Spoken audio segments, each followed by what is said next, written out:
Sadhguru, 6 years ago, when I was doing inner engineering program, I was blissfully thinking that this will be the path to nirvana.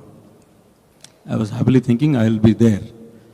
Then subsequently somebody said, no, you have some more programs to do. I said, okay, fine. I patiently went through all those programs, and then I heard you say that without any expectations, you keep doing it. I said, okay, fine, I kept doing it. Now, somewhere I read and heard you say that once I sit in front of you, or whoever sits in front of you, they got the insurance. They'll be through.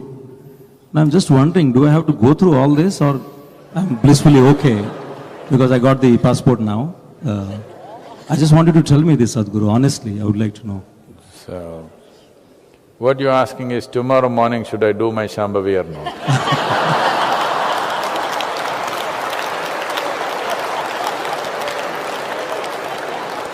You must do it, you must do it, you must do it. So, you must understand what is nirvana. Nirvana means non-existence. That means you want to cease to exist. It's a negative terminology for mukti. We have used this type of word, terminologies, both… The yoga uses both positive and negative terminology. But Gautama used only negative terminology because he is just on the job. He doesn't believe in aesthetics of life. He wanted to turn the whole world into monks, you know. He wanted to turn the entire world into monks. He did not allow women into his sangha because he thought, if he turns all the men into monks, women are fixed anyway.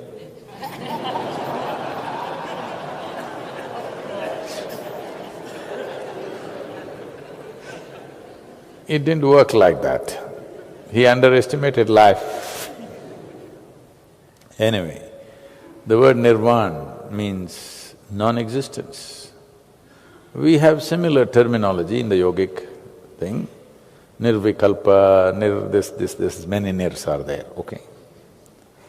But we have nice positive words, mukti, liberation, moksha, nice words, you know.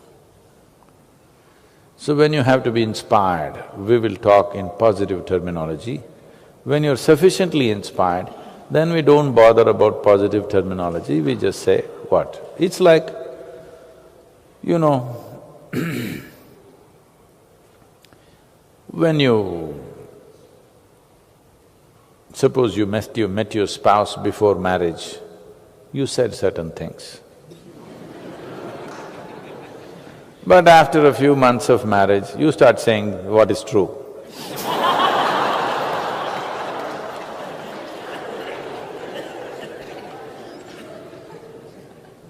That's why the comments at home is something that you must carefully listen because they may be very true. They may be sometimes very prejudiced, but there may be a certain basis of truth to all this.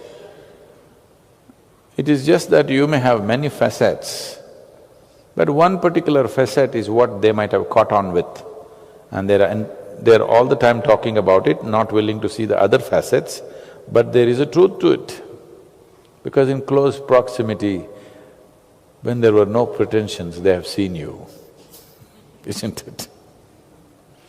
People outside have seen you when you're ready for the world. People at home have seen you when you were vulnerable and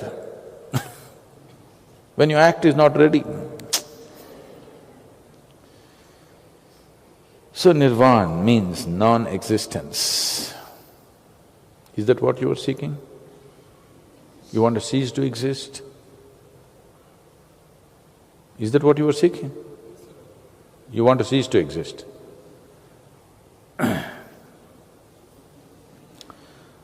Wow, what's happening at home? Because many times when certain things happen at home, you want to cease to exist, isn't it?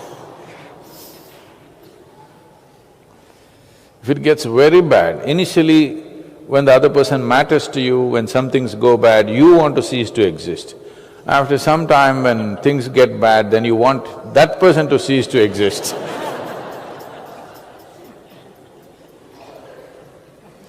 No, it's okay. I'm just being nasty, that's all. So, you want to cease to exist. Then how soon? How soon? Family?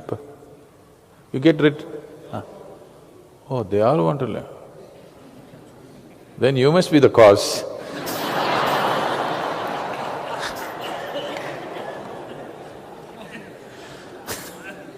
If the family wants to cease to exist, you must be the cause, isn't it? Anyway, you need to understand this. Life has come, when I say life, this life has come with various dimensions of infrastructure. Physical infrastructure, a certain level of surface software which we call as prarabdha, certain deeper software which we call as sanchita, and much deeper software which is in the layers of Vijnanamaya kosha. There are different levels of infrastructure which makes this life what it is. So these different levels of infrastructure have to be dismantled entirely if this has to cease to exist. If you just dismantle the physical infrastructure, the other things are still there. Dismantling all that, subtler infrastructure which has far more integrity than the physical infrastructure. Physical infrastructure is nothing, one knock on the head, it'll break. But the rest of the infrastructure is not like that. It is much more subtle and much more tenacious. And you're generally not conscious what is the nature of that infrastructure, so you can't dismantle it. So when I said if you sit with me for one moment, genuinely, not thinking about tomorrow's nirvana, genuinely if you sit with me, then you don't bother about all these things, just live your life. Do your morning Shambhavi, do little Hatha Yoga, live your life. Why? Because this is to equip you for life. You want to leave soon, then there's another kind of sadhana we can do, but I'm not willing to do because I'll be in trouble in today's world. So we do sadhana to a certain pitch. You played the snake and the ladder game. What do you call it in Telugu? Huh?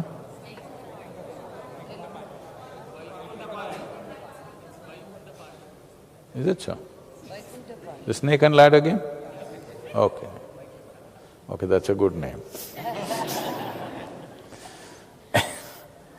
So in the snake and ladder game, if you put 5, you'll go up, if you put 6, you went down, again you went up 3, again you went down 4, endlessly this is happening. But there's a last line. Once you go there, no question of going down, but it's only 1, 1, 1, 1. This whole game is very similar to… it's very… I don't know who came up with this name Vaikuntha Pai. It's perfect. It's a perfect name. I didn't know there was a name like that. I thought something palm blue, something they will say, right? No. So the last one, once you enter the last line, no question of falling down anymore. So we can make sure you don't fall back, but still you have to get 1, 1, 1 to finish the game, all right? Otherwise you can be sitting right there, those who are at the bottom rung can come up and go ahead of you, but you can still be right there if you don't do 1, 1, 1. But no question of coming down. I can make sure you don't come down, but you have to make sure that 1, 1, 1 happens. For that, nothing to do, you just have to wait. Simply wait and keep throwing it. You don't know skill, simply throw it. Throw it, throw it, throw it, one will come. Another one will come, something will happen, you'll go. But the insurance is, you use the word, insurance is no going down. Once no going down has happened, no concern anymore. Yes? Anyway, I'm getting there, it's just a question of time. But when there is a possibility, you went all the way up and boom, you can go down, that's a different level of anxiety, isn't it? That's a different level of anxiety. So, we can ensure you get to the last line. Last line you have to wait, because there are other people in the line. You have to get one, and slowly go. How many houses usually? There on the top 10, is it? 10. So the last 10, 11 you have to get. So nothing to do, no skill needed. Just do morning hatha yoga so that rigor mortis does not set in too early in your life. Do Shambhavi so that life is alive and on, it's worth living. Just wait. It'll happen, at least going down is gone from life. That's good enough? No? Not good enough? We get you to the last line, is that not good enough, I'm asking you? But if I have to crack the shell myself, not that it cannot be done, but we won't do such things for various reasons. There are many, many reasons why we do not do such things. It's not necessary, because every life has to find that way. There's no need to intervene to that extent. It's not necessary to do such an invasive process, unnecessary. If at all if we do such a thing, we will do it with somebody who's already lost their physical mass, only with such beings, not those who still have a body. You have a business to conduct some part of your life, isn't it?